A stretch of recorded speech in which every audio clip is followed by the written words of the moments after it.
Robert M. Graham had to grow up fast in the small rural community of Fairview, Utah.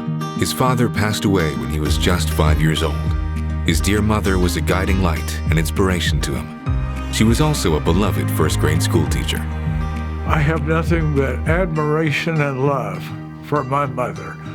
She became almost an icon in Fairview. She taught so many kids.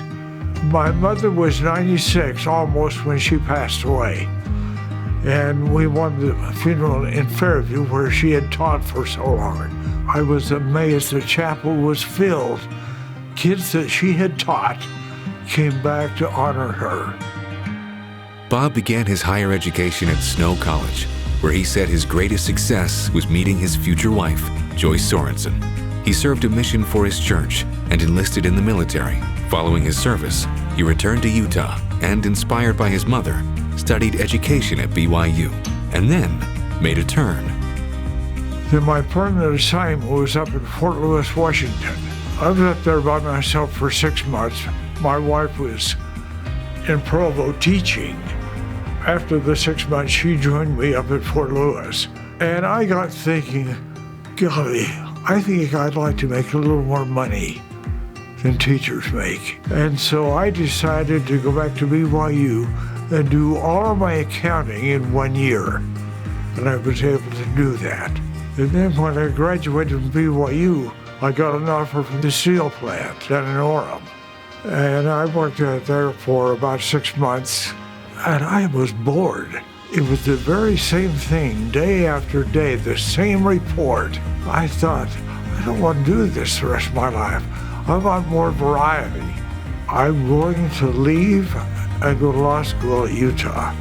Bob graduated from the University of Utah Law School in 1960. In San Francisco and Salt Lake City, Bob spent 28 years as a CPA, including 16 as a partner with the accounting firm Haskins Sells, now Deloitte. He was a trusted tax advisor to civic and business leaders alike, including First Security Bank CEO George S. Eccles. Bob stood out to Uncle George, and he selected him specifically to help him with some legal issues and different business projects and programs. In the late 1980s, Bob joined the law firm of Ray, Quinney, and Nebeker, as well as the George S. and Dolores Doré Eccles Foundation.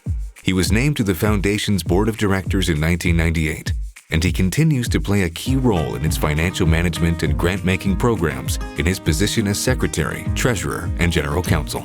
We depend on him so heavily for the foundation from the point of the regulations and the giving, and then reviewing all of the proposals coming in. He reads all those very, very carefully and takes great notes, and then he presents them at the board meeting.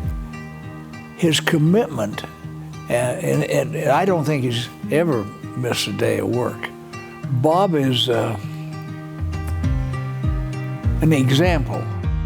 I just feel so good about what the foundation has done. Basically, done what George Eccles wanted.